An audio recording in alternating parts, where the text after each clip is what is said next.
सहनाववतु सहनौ भुनक्तु सह वीर्यं करवावहै तेजस्विनावधीतमस्तु मा विद्विषावहै। ओम शांति शांति शांति। वैदिक जीवन पद्धति की इस कक्षा में बहुत निरंतरता के साथ लगातार हम वेद मंत्रों का स्वाध्याय कर रहे हैं। ऐसे सभी हमारे वैदिक जीवन पद्धति के दर्शक वैदिक चैनल को सतत जो देखने वाले दर्शकों से मैं पुनः उन सब के लिए बहुत आभार व्यक्त करता हूँ और हृदय की गहराइयों से प्रणाम करता हूँ। अनेक लोगों के फ़ोन भी आते हैं, कभी जो है संदेश भी प्राप्त होते हैं कि वैदिक जीवन पद्धति ने हमको एक नया विचार दिया है। वेदों के प्रति जो हमारा दृष्टिकोण था, जो हमारी विचारधारा थी, उसमें आमूल चूल परिवर्तन हो गया और वैदिक जीवन पद्धति को देखते देखते हमारा स्वभाव भी परिवर्तित हो गया, क्योंकि यह वेद का ज्ञान सभी प्रकार से उन्नत करने वाला है। हमारा विचार व्यवहार हमारे संस्कार को परिवर्तित करने वाला है, बशर्ते हम इसको अपने जीवन में उतारने का प्रयास करें। हर प्रकार का जो भी इस संसार में ज्ञान है, उस ज्ञान का मूल स्रोत वेद है। इसलिए कहते हैं कि वेद सब सत्य विद्याओं का पुस्तक है। वेद का पढ़ना पढ़ाना सुनना सुनाना तथा आचरण में लाना हम सबका परम कर्तव्य है। हम अपने जीवन में इसको उतारें और अपने आप को, अपने परिवार को, संसार को भव सागर से पार उतारें। यह जो भी कार्य है संसार का, उसको कर्तव्य समझ करके करते जाएं और कभी भी अपने जीवन में कर्तव्य विमुखता ना आने दें, हताशा निराशा ना आने दें।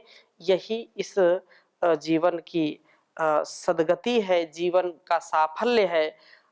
नैर्मल्य स्वभाव में नैर्मल्यता हो, हमारे कर्मों में निर्मल्यपन हो, अर्थात हम कभी भी ऐसे कोई भी गलत कार्यों को प्रश्रय न दें जो हमारे लिए और इस संसार के लिए कल्याणकारी नहीं है। तो हम ऋग्वेद के प्रथम मंडल के 164वें सूक्त का स्वाध्याय कर रहे हैं। 164वां सूक्त तो बहुत ही कमाल का सूक्त है और इसमें इतने इतने सुंदर सुंदर वेद मंत्र हैं, तो पूरा सूक्त भी यदि हम याद करें तो बहुत सुंदर बात होगी। आज हम 164वें सूक्त के 44वें मंत्र का स्वाध्याय करेंगे। इसको मैं प्रथम लिख देता हूँ, फिर चर्चा करता हूँ। ओम त्रयः केशिना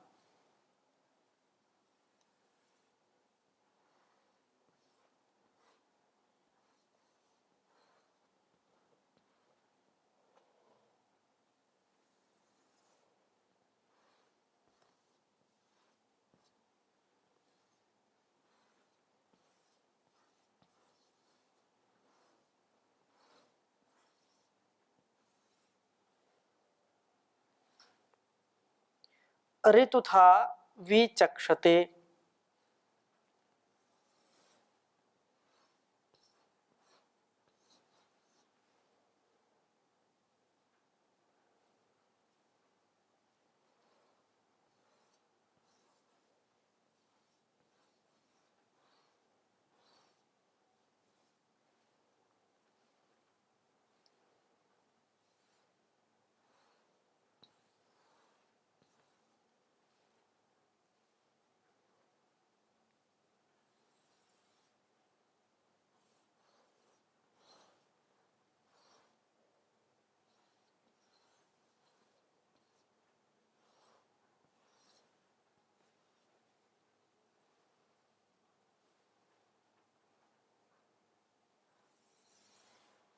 संवत्सरे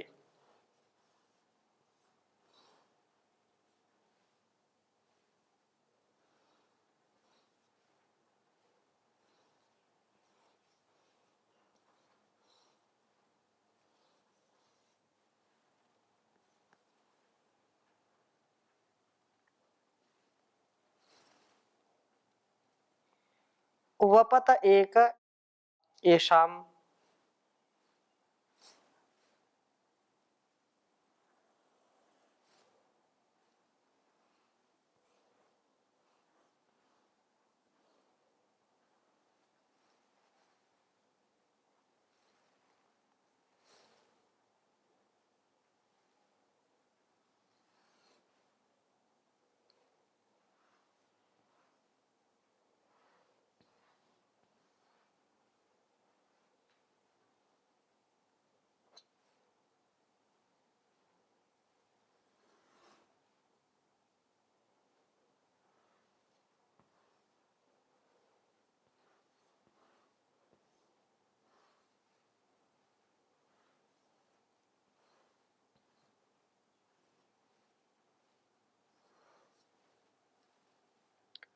विश्वमेको अभिचष्टे।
शचीभिर्ध्राजिरेकस्य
ददृशेन रूपम्।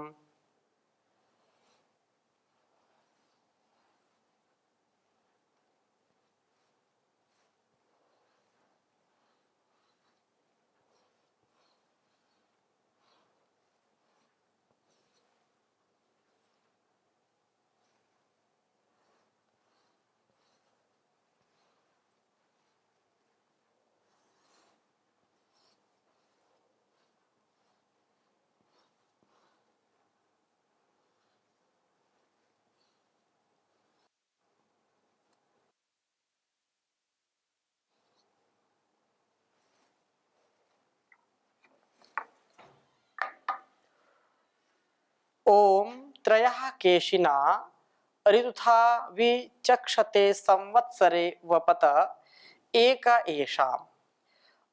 विश्वमेको अभिचष्टे शचीभिर्ध्राजिरेकस्य ददृशे न रूपम्।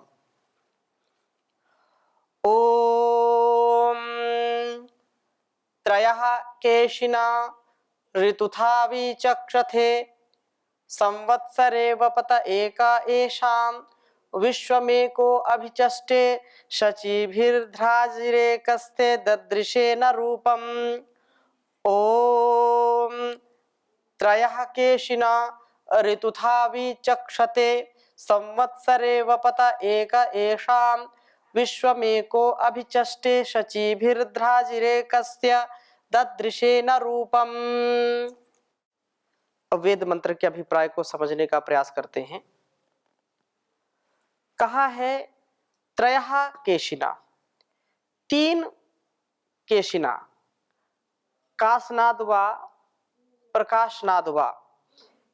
प्रकाश में जो पदार्थ हैं, प्रकृति हिरण्मय चमकती है। आत्मा जब तक है शरीर को चमकाए रखता है। प्रभु तो सहस्त्रों सूर्यों के समान चमकीले हैं ही।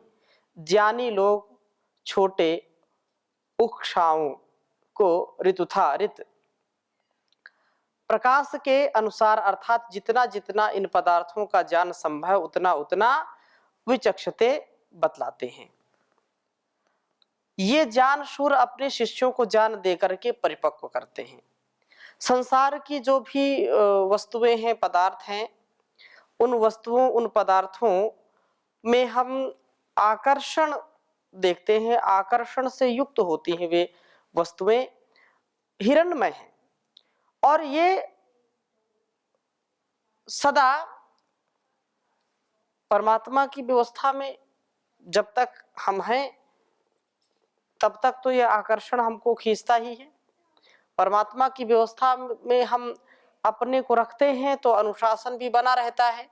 लेकिन जब परमात्मा के आदेश उपदेश निर्देश के विपरीत हम कार्य करते हैं तो उससे अपने को अलग कर लेते हैं। यद्यपि अलग तो हो नहीं सकते, परंतु हमारे जो गुणकर्म स्वभाव हैं, जब तक दिव्यता को आत्मसात करके उस पर कार्य नहीं हम करते हैं, उस दिव्यता के लिए अपने जीवन को नहीं संवारने का प्रयास करते हैं, संभालने का प्रयास नहीं करते हैं, तो निसंदेह हमारा यह कार्य संपन्न नहीं होता है और हम विपन्नता को प्राप्त कर लेते हैं।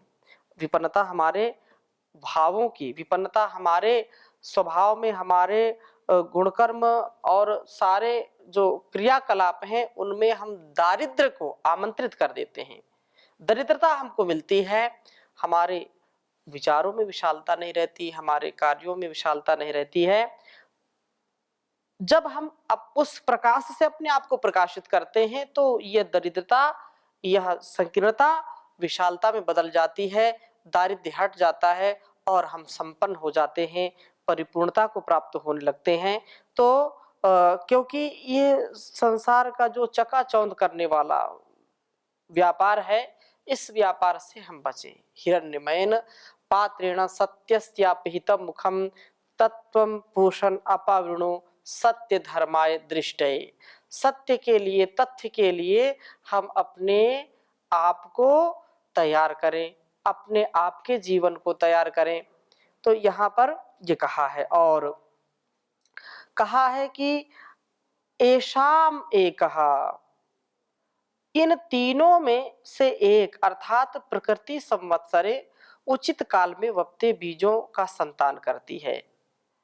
इन तीनों में से जो प्रकृति संवत्सरे उचित काल में अपने बीजों का संतान करती है, एक बीज को अनेक बीजों में करके उसका फैलाव करती है, और वास्तव में वह बीज का संतान फैलाव ही है, परंतु यह फैलाव प्रभु की अध्यक्षता में हो रहा है।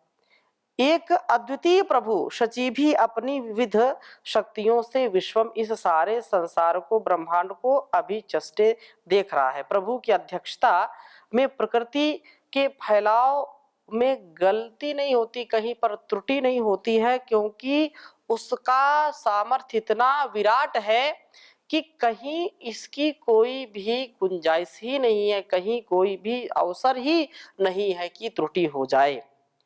और चौथी बात, एकस्य, एक जीव की ध्राजी दौड़, जो चहल पहल है, दृश्य दिखती है। यह शरीर में रहता हुआ इधर उधर भागता हुआ नजर आता है, परंतु रूपम ना, इसका रूप हमारी आंखों का विषय नहीं बनता है। तो इस वेद मंत्र का अभिप्राय यह है, भावार्थ यह है कि वीर जो ज्ञानी लोग हैं, त्रैत ईश्वर जीव और प्रकृति का ज्ञान देकर के छोटे उक्षा का परिपाक करते हैं। अर्थात जो परमात्मा है उसके ही निर्देशन में सारा संसार चलता है। ऐसे ही यह प्रकृति भी अपने एक को बहुत कर देती है। एक बीज को प्रकृति की व्यवस्था में उसके अलग अलग कितना, एक छोटा सा सरसों का बीज आप डालिए धरती में और उसका कई गुना उत्पन्न कर देती, फिर उसको बो दीजिए फिर और कई गुना हो जाता है। एक धान का बीज लगाइए, धान के बीज से फिर जो कितने सैकड़ों हजारों की संख्या में वो धान कर देता है। तो ये किसका सामर्थ्य? ये हमारे परम पिता परमेश्वर के जो स्वभाव है और प्रकृति का जो स्वभाव है उसमें सदा बढ़ाने का ही स्वभाव है। उनको परिपक्व करते हैं, उनके अंदर विशालता लाते हैं। ऐसे ही जब गुरु हमारे आचार्य हमारे जीवन में, हमारे भावों में दिव्यता का आधान करते हैं, तो हमको छोटे से पौधे को बहुत बड़ा वटवृक्ष बना देते हैं। जीवन के कल्याण के साथ साथ राष्ट्र का, समाज का और पूरे विश्व का कल्याण करने का सामर्थ्य प्रदान करते हैं हमारे गुरु माता पिता। तो ये ज्ञानी लोग त्रैत अर्थात ईश्वर जीव प्रकृति का ज्ञान देकर के छोटे से बड़े का, ईश्वर जीव और प्रकृति के सच्चे स्वरूप को समझा करके हम अपने संतानों को, शिष्यों को उत्तम से उत्तम बनाने का प्रयास करें, क्योंकि यह प्रयास सफल तब होगा जब हम अपने कार्यों को बहुत ही सफलता के साथ, सजगता के साथ, सावधानी के साथ करने का प्रयास करेंगे। हम कभी भी मन में निराशा, हताशा ना लाएं और वेदानुकूल आचरण करते रहें। वेद का जैसा आदेश निर्देश है उस निर्देश का पालन करते रहेंगे तो निसंदेह यह हमारा जीवन सार्थक होगा। और साथ ही साथ 45वें मंत्र का भी मैं आपके समक्ष वाचन कर रहा हूं और बहुत ही सुंदर यह बात है। यहाँ पर कहा है कि ओम चत्वारि वाक् परिमिता पदानि तानि विदुर्ब्राह्मणा ये मनीषिणः गुहा त्रीणि निहितानि यन्ति तुरीयं वाचो मनुष्या वदन्ति। चत्वारि वाक् परिमितानि पदानि तानि विदुर्ब्राह्मणाः ये मनीषिणः। यह बहुत प्रसिद्ध वेद मंत्र है और समझने का प्रयास करेंगे। कहा कि वाचा, संपूर्ण वाणी के पदानी, प्रतिपाद्य विषय जो पदगतौ अर्थात चत्वारी, चार की संख्या, परिमिता मपे हुए हैं। ऋग्वेद का विषय प्रकृति विज्ञान है, यजुर्वेद का विषय कर्म है, साम का उपासना है, साम वेद में उपासना की बात है, और अथर्ववेद आरोग्य शास्त्र, युद्ध व राजनीति शास्त्र है। तानी, इन सभी को ये जो ब्राह्मणाः ब्रह्म ज्ञान की रुचि वाले हैं और मनीषिणः मन का शासन करने वाले जो हैं, ये सभी व्यक्ति ही विदुः जानते हैं। ज्ञान, कर्म, उपासना कांड की और जो ब्राह्मणों और मनीषियों का ही ध्यान खींचता है, तथा जो सामान्य मनुष्यों में तो गुहा, हृदय रूप गुहा में निहित रखे हुए तीन ये ऋग, यजु और साम रूप मंत्र ना इंगयंती, नाम मात्र भी गति वाले नहीं होते। ये बीज के रूप में ही वहां पड़े रहते हैं, इनका किंचित मात्र भी विकास नहीं होता। यस्मिन ऋचः साम यजुंषि यस्मिन प्रतिष्ठिता रथना भाविवाराः। तो ये हमारे जीवन का बहुत बड़ा साफल्य होगा।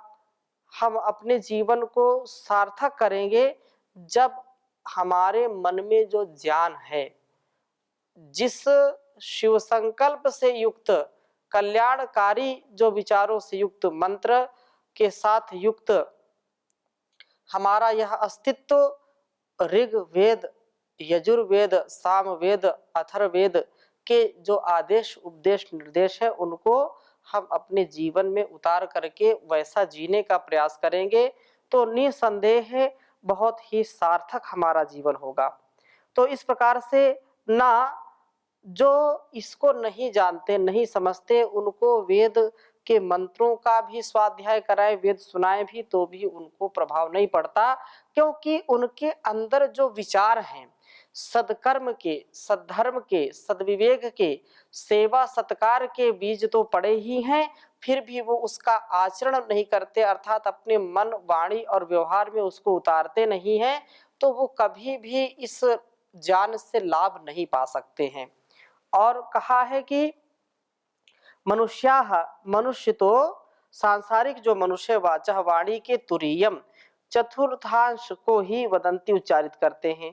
साधारण मनुष्यों का झुकाव इतिहास, अर्थशास्त्र, राजनीति और अनेक अनेक जो अनावश्यक, यदि हम कहें कि कुछ ऐसे ग्रंथ या उपन्यास या जो है अलग अलग स्वाध्याय के नाम पर लोग पढ़ते रहते हैं, जिनका कोई भी केवल उनके मन के विलास के लिए होता है, उससे उनकी आत्मिक उन्नति का कोई लेना देना नहीं होता, उनसे उस समाज की उन्नति का कोई लेना देना नहीं होता है। केवल वो ऐसे विचारों के, ऐसे सातवें आसमान की बातें करेंगे, ऐसे ऊंची ऊंची केवल काल्पनिक विचारों में ही अपने आप को लगा करके रखते हैं, तो वो शुद्ध ज्ञान, शुद्ध कर्म और शुद्ध उपासना से वंचित हो जाते हैं। इस प्रकार से हम इस ज्ञान को आत्मसात करें जो हमारे लिए कल्याणकारी है, संसार के लिए कल्याणकारी है, और सभी प्रकार की इससे जो हमारी न्यूनता है वो दूर होगी। तो इस कर्म उपासना के बीजों को हम विकसित करें और इनके सहारे अपने जीवन की दिव्यता को बढ़ाएं। वाणी 4 भागों में विभक्त है, उनमें से साधारण मनुष्य के पल्ले में वाणी का चौथा भाग ही आता है। हम संपूर्णता से इसका सम्मान करते हुए जीवन को जीने का प्रयास करें और प्रभु की महिमा का गुणगान करें, क्योंकि वही तो हमारे लिए सर्वोपरि है। ये बार बार जन्म नहीं मिलता है और मन की गहराई से जीवन की जो घड़ियां हैं, जो जीवन का पल है, एक एक पल हम वेद के अनुकूल जीने का प्रयास करें, क्योंकि यह पल कल आने वाला नहीं है। जीवन की घड़ियां वृथा न खो, ओम जपो मन ओम जपो। जीवन की घड़ियां वृथा न खो, ओम जपो मन ओम जपो। चादर न लंबी तान के सो, ओम जपो मन ओम जपो। ओम ही सुख का सार है, ओम ही जीवन आधार है। ओम ही सुख का सार है, ओम ही जीवन आधार है। प्रीति न इसकी मन से तजो, ओम जपो मन ओम जपो। मन की गति संभालिए, ईश्वर की ओर डालिए। मन की गति संभालिए, ईश्वर की ओर डालिए। धोना जो चाहे जीवन को, ओ जपो मन ओम जपो। चोला मिला है कर्म का, करने को सौदा धर्म का। इसके सिवा मार्ग न कोई, ओम जपो मन ओम जपो।